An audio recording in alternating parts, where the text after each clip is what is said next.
كل اللي بيتفرج عليا دلوقتي ويشوفني ادعوا معايا بصوت عالي.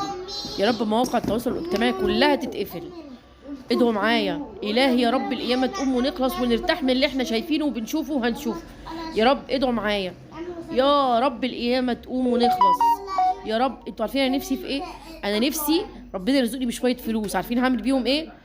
هشتري كل مواقع التواصل الاجتماعي دي هقفلها نهائيا عشان نرجع زي زمان تاني للادب والاحترام.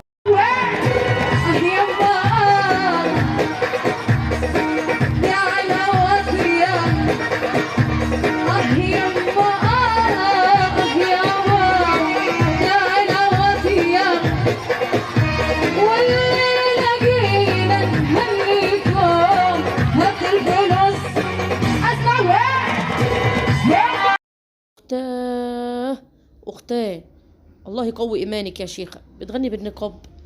طب هتحزموا ترقصي امتى طيب؟ عشان نبقى عارفين يعني. بالنقاب.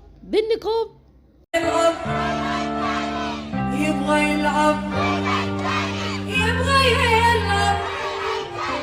زود جروحي علي يا هلي يا هلي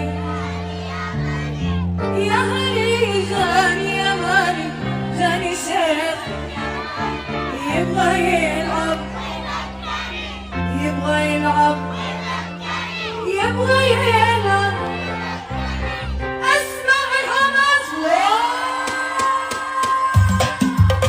هلي جاني يا هلي يا هلي جاني يا هلي يا هلي جاني يا هلي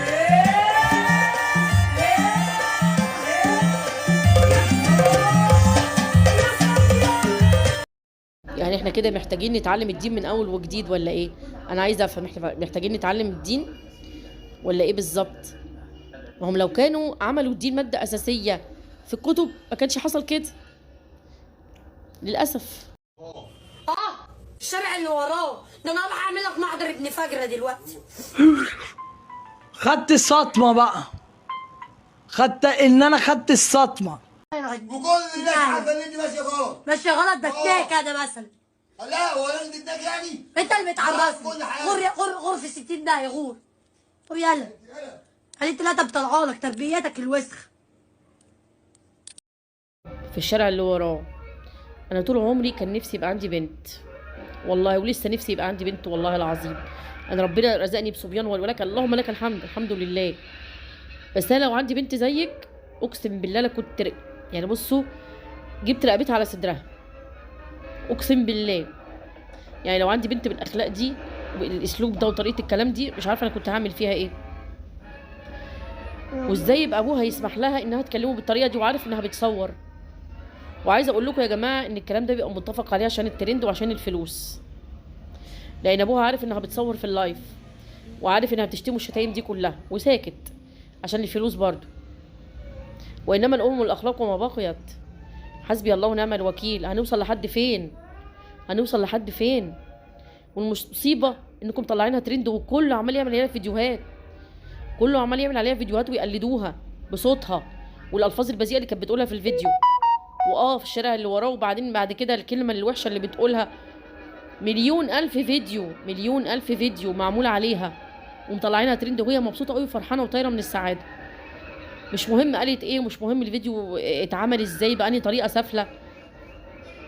ما شفتش كده ابدا. مفيش تربيه خالص والله العظيم. انا لو عندي بنت كده انا كنت يعني بجد انا بدعي من قلبي ان مواقع التواصل الاجتماعي تتقفل ونخلص بقى عشان احنا زهقنا وتعبنا. وعيب عمالين تقلدوها على خيبه ايه؟ قلدوا حاجه كويسه، قلدوا حاجه مفيده. بتقلدوا ايه؟ بتقلدوا الغلط وقله الادب والعيب. العيب بقى بيتعمل عليه ترندات وبيتعمل عليه كوميديا وضحك واسفاف. مش هكتر اكتر من كده عشان انا دمي محروق. وادعوا معايا تالت مره يا رب القيامه تقوم، يا رب مواقع النت كلها تتقفل وما نشوفهاش خالص عشان ما نشوفش الاشكال اللي طالعه دلوقتي.